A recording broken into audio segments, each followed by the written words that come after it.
अगर मैं आपसे कहूं कि क्या रूस से भारत तक दौड़ेंगी ट्रेन, क्या रूस भारत तक ट्रेन की पटरी बिछाने के लिए राजी हो चुका है? सवाल यह उठता है कि कौन सी ट्रेन? अरे जिसमें आप और हम आया जाया करते हैं, कि जिसमें कोयला, तेल या गैस आया जाया करती है? यार जब अभी आपको पता चलेगा तो आप खुद हैरान हो जाओगे कि भारत से लेकर रूस तक अब ट्रेन की पटरी बिछने वाली है और वहां तक ट्रेन अब दौड़ेगी। लेकिन ये ट्रेन की पटरी गुजरेगी पाकिस्तान से और भारत इसी के जरिए अब पीओके लेने की भी तैयारी कर रहा है। अमेरिका के डॉलर को गिराने की भी तैयारी कर रहा है। मतलब ये केवल ट्रेन की पटरी नहीं बिछ रही, बल्कि पूरे दुनिया का वर्ल्ड ऑर्डर चेंज होने वाला है। अरे जब अभी आपको हम नक्शे पर दिखाएंगे कहां कहां से ये ट्रेन की पटरी आएगी, तो आप खुद कहोगे कि यार ये क्या हो गया। मतलब क्या हो गया, ये तो धोती फाड़कर रुमाल हो गया। सुनिए तो सही क्या हुआ है। असल में रूस ने कह दिया है, भारत ने नहीं कहा है, बल्कि रूस ने ही कह दिया है कि हम इंडिया तक अब रेलवे लाइन बिछाने वाले हैं, यानी कि पटरी बिछाएंगे और उस पर ट्रेन को दौड़ाएंगे। तो आपको यह पता होना चाहिए कि भारत जो रूस से तेल खरीदता था वो ऑयल टैंकर्स के माध्यम से खरीदता था। मतलब इस तरीके की जहाज होती है जिसे ऑयल टैंकर कहा जाता है, जिसमें ऑयल यानी कि तेल भरा जाता है। इसमें मिलियंस ऑफ बैरल्स तेल आ जाते हैं, यानी कि करोड़ों लीटर तेल आ जाते हैं। और इस तरीके से तेल खरीद करके भारत रूस से ले आया करता था। अब कितना तेल खरीदता था, आगे कितना तेल खरीदेगा इसके बारे में आगे चर्चा करेंगे, लेकिन इसी तरीके से तेल खरीदा करता था। रूस और यूक्रेन का जब युद्ध हुआ तो अमेरिका ने रूस के ऊपर काफी सारे प्रतिबंध मार दिए। प्रतिबंध कुछ इस तरीके से थे कि भैया रूस की जहाज कहीं भी नहीं चलेंगी, रूस की जहाज से आप कुछ खरीद नहीं सकते, रूस का हम डॉलर बंद कर देते हैं, रूस का हम जितना सब कुछ था सब कुछ बंद कर देते हैं। ऐसे सौवों प्रतिबंध मार दिया अमेरिका रूस के ऊपर। रूस की इकोनॉमी डूबने की कगार पर आ गई थी। रूस की इकोनॉमी अभी जो चल रही है वो चल रही है सोने को बेच बेच करके। रूस सोना बेच रहा है तब अपनी इकोनॉमी को चला रहा है। लेकिन रूस की इकोनॉमी को बचाने का सबसे बड़ा काम भारत ने किया था और भारत ने रूस से तेल खरीदा, सस्ते में भी तेल खरीदा, तो रूस के पास पैसे गए और जब पैसे गए तो रूस उसी से ही अपने जीविका को और अपने देश को चला रहा है। लेकिन अब रूस को यह पता चल जा चुका है कि यार इतनी बुरी कंडीशन हमारी थी, लेकिन भारत ने हमसे तेल खरीद खरीद करके हमें बचा लिया और अब भारत के लिए कुछ तो करना पड़ेगा, क्योंकि इतना तो कंफर्म हो चुका है कि भारत तो रूस से ही तेल खरीदेगा। क्यों ना ऐसा सिस्टम बना दिया जाए कि अगर ये जहाज ना भी रहें तो बिना पानी के माध्यम से भी हम तेल को बेच सकें भारत को। इसीलिए रूस सोच रहा है कि भैया हम भारत तक कोई रेलवे पटरी बिछा दें ताकि ट्रेन के माध्यम से ये तेल का आवागमन हो, मतलब हम तेल को बेच सकें। इससे क्या भारत को फायदा है? अरे भारत को बहुत फायदा है यार। भारत पहले जो जहाज से खरीदता था इसमें ज्यादा खर्चा लगता है, वो बिना जहाज के बल्कि ट्रेन से मंगा लेगा। अब आप ट्रेन देखते होंगे, कई सारे ऐसे पीछे टैंकर्स उसमें लदे रहते हैं, उसमें तेल भरा रहता है। इस तरीके से हमेशा ट्रेन आते रहेगी, जाते रहेगी, आते रहेगी, जाते रहेगी और भारत के अंदर कभी तेल रुकेगा नहीं। मान लेते हैं समुद्र में युद्ध भी चालू हो गया, जिस तरीके से अभी स्ट्रेट ऑफ हॉर्मुज में युद्ध चालू हुआ है, तो देखोगे तो भारत में तेल आना जाना ही बंद हो गया। लेकिन अगर भारत के पास पटरी यानी कि ट्रेन वाला माध्यम भी रहेगा तो ट्रेन के माध्यम से आता जाता रहेगा, हमें जहाज की जरूरत ही नहीं। हमारे पास तो ट्रेन है, हमने पटरी बिछा रखी है। तो ये भारत के लिए काफी ज्यादा इंपॉर्टेंट है और ऐसा कर लेना चाहिए। और ये मैं नहीं यार, मैं कौन होता हूं, बल्कि ये सारी बातें आपके रूस के उप प्रधानमंत्री मरात खुसनोलीन ने कहा है भारत के लिए, कि भारत तक हम ट्रेन की पटरी बिछाने का पूरा व्यवस्था कर रहे हैं। आपने देखा कि जब युद्ध हुआ तो क्या क्या हुआ, पूरी दुनिया की अर्थव्यवस्था इधर से उधर हो गई। अब सोच कर यही देखिए कि अगर भारत ने ट्रेन की पटरी बिछाया होता तो चाहे स्ट्रेट ऑफ हॉर्मुज बंद हो चाहे ना बंद हो, कौनो मतलब नहीं आपको और हमें, आराम से हमारा काम चलता रहता। और इधर देखने की कोशिश करोगे, रूस ने भारत के लिए एक नए डायरेक्ट रेलवे लिंक का प्रस्ताव रखा है जो मध्य एशिया, अफगानिस्तान, पाकिस्तान से होकर गुजरेगा। अगस्त 2026 में रूस के जो डिप्टी प्राइम मिनिस्टर आपके मरात हैं, उन्होंने ये बयान दिया है। उन्होंने कहा है कि मॉस्को से हिंद महासागर और भारत तक सुरक्षित पहुंच बनाने के लिए ये जो वैश्विक जमीन रेलवे मार्ग है उसकी तलाश की जा रही है और अब रूस जो है वो भारत तक रेलवे लाइन बिछाने वाला है। और ये मैं नहीं बल्कि यूए न्यूज का है और इसीलिए मैं आपको सारे सोर्सेज भी बताता रहता हूँ ताकि सब कुछ पता रहे भैया कौन क्या कहा है। लेकिन अब अगर हम देखने की कोशिश करें कि यार कहां से कहां तक आएगा रेलवे, अब क्या यहाँ से भारत लाएगा रेलवे, यहाँ से लाएगा, यहाँ से रूस भेजेगा या यहाँ से भेजेगा? कहाँ से रेल की पटरी आएगी यार? बड़ा कंफ्यूजन है, इतना बड़ा वर्ल्ड मैप है, इतनी बड़ी दुनिया है, कहाँ से आएगा? मैं आपको बताता हूँ यार। देखो, सबसे पहली चीज ये है स्टेट ऑफ हॉर्मुज।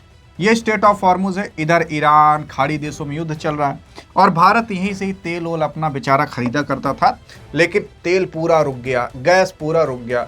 बस यही रूस है जो भारत को तेल गैस उस दे रहा है और भारत की अर्थव्यवस्था आराम से चल रही है, भारत के अंदर गाड़ी चल रही है।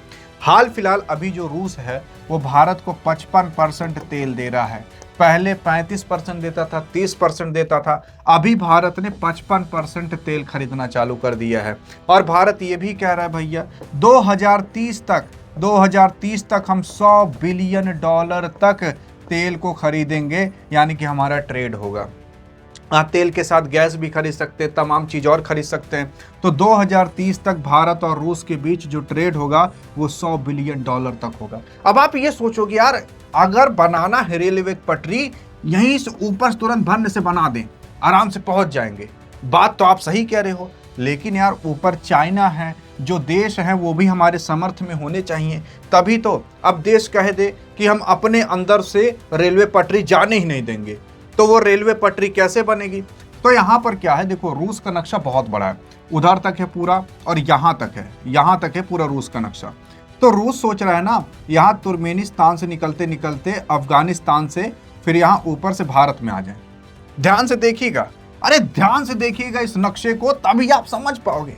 सुनिए तो सही यार, मैं आपको बता रहा हूँ क्या होने वाला है। अब इस मैप को हम जूम करके देखते हैं, ठीक है? जूम करके अब ये प्यारा भारत दिख रहा है और रूस कहाँ तक आया हुआ है? रूस यहाँ तक आया हुआ है। कहाँ तक आया हुआ है रूस? रूस यहाँ तक आया हुआ है। तो रूस सोच रहा है भैया यहाँ से, ये तुर्कमेनिस्तान है, ये तुर्कमेनिस्तान से अफगानिस्तान होते होते ये भारत के अंदर आ जाए। समझ आया? नहीं समझ आया? देखो, अब यहाँ पाकिस्तान में भी भारत को हल्का घुसना पड़ेगा यहाँ से, लेकिन रूस को ये पता है भैया, रूस को पता है कि भारत कुछ समय में पीओके को लेने वाला है, तो इतना एरिया भारत का हो जाएगा। और अगर भारत पीओके को ले लेता है तो अफगानिस्तान का छोटा सा एरिया वो भारत से आकर ऊपर की ओर सटता है, और वाकई में ही सटता है। तो यहीं से ही तब जो रूस है वो यहाँ से अफगानिस्तान से होते होते आ जाएगा भारत के अंदर। अब कुछ लोग कहेंगे यार भारत तो ठीक है, लेकिन जो रूस है और जो अफगानिस्तान है उसके बीच अच्छे रिश्ते नहीं हैं, क्योंकि एक समय था जब रूस अफगानिस्तान के ऊपर कब्जा करने की कोशिश कर रहा था। बात सही, कब्जा करने की कोशिश कर रहा था, यूएसएसआर था, कब्जा करने की कोशिश कर रहा था। अब किस सन में कब्जा करने की कोशिश कर रहा था, अगर आपने बता दिया ना तो आपके कमेंट को हार्ट भी दे दिया जाएगा, पिन भी कर दिया जाएगा। और रूस के बाद अफगानिस्तान पर कब्जा करने के लिए कौन आया था और कौन सा देश अफगानिस्तान पर कब्जा करना चाहता था? अगर आपने इसका भी उत्तर बता दिया तब भी आपके कमेंट को हार्ट दे दिया जाएगा। तो यहाँ तुर्कमेनिस्तान से, अफगानिस्तान से यहाँ ऊपर से होते होते भारत के अंदर रेलवे पटरी आएगी, और ये छोटा रास्ता भी है, इतना सही है। तो समझ आया? अब यहीं से ही रूस कनेक्ट कर लेगा भारत को। अब मान लेते हैं कि युद्ध कितना भी हो, भारत तो यार यहाँ से ट्रेन के माध्यम से पूरा भेज रहा है ना, बीच में थोड़ा समुद्र आ जाता है, यहाँ से थोड़ा जहाज से भेज देगा, फिर यहाँ से ट्रेन से भेज देगा, कोई दिक्कत ही नहीं, कोई दिक्कत नहीं। सच्चाई यही है। और रूस यहाँ से रेलवे पटरी क्यों बनाना चाह रहा है पाकिस्तान से सटके? क्योंकि रूस को पता है कि भारत पीओके कंफर्म ले लेगा। मतलब सोचो, जब रूस को इतना भरोसा है कि भारत पीओके ले लेगा, जब तक हम रेलवे पटरी उटरी बिछाएंगे साल 2 साल के अंदर, तो आपको और हमें भरोसा क्यों नहीं है? होना चाहिए यार, क्योंकि देखो रूस आज से आने वाले 10 से 20 साल आगे सोचता है, वाकई में आगे सोचता है। अब रूस को जब कंफर्म है कि भारत पीओके ले लेगा तो यहाँ पर रेलवे पटरी बिछाएंगे तो कोई विरोध नहीं करेगा, तो दिक्कत क्या है? अभी इसलिए पाकिस्तान का नाम लिया जाता है कि रूस जो है वो पाकिस्तान में से अपनी रेलवे पटरी ले जाएगा भारत तक, तो पाकिस्तान तो ले नहीं जाने देगा भारत के लिए। अरे पाकिस्तान ने भारत के लिए कुछ भी नहीं खोला है, ना हवा भी नहीं खोला कि भारत की जहाज वहां से जा सके। आपको लगता है ट्रेन की पटरी जाने देगा भारत के लिए? नहीं। इसीलिए रूस को पता है कि भाई ये तब तक पीओके ले लेगा, तब वो पीओके भारत के एरिया कंफर्म हो जाएगा, तब तक यहाँ तक ट्रेन की पटरी बनाए, जैसे ले लेगा इधर आगे ट्रेन की पटरी बना देंगे। सच्चाई यही है।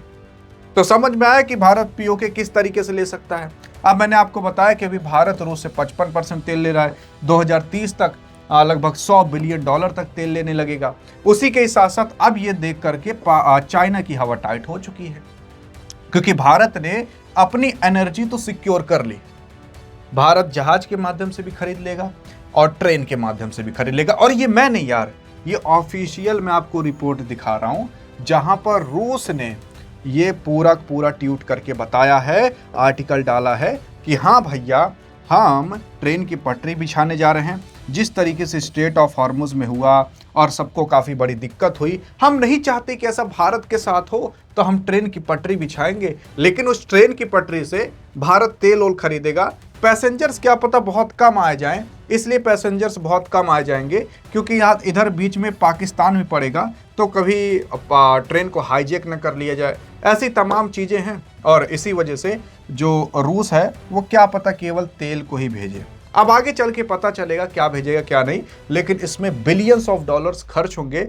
अगर रूस बिलियंस ऑफ डॉलर्स यहाँ पर खर्च करने के लिए तैयार है, तो सिंपल सी बात है, वो इतना बड़ा रिस्क तो नहीं लेगा कि वो पाकिस्तान से होकर गुजारेगा अपना ट्रेन की पटरी। उसको पता ही होगा कि पीओके वाला एरिया भारत ले लेगा, तब भारत और अफगानिस्तान का मैप यहाँ ऊपर सटने लगेगा, तो डायरेक्ट हम यहाँ से अपनी ट्रेन की पटरी लेकर चले जाएंगे।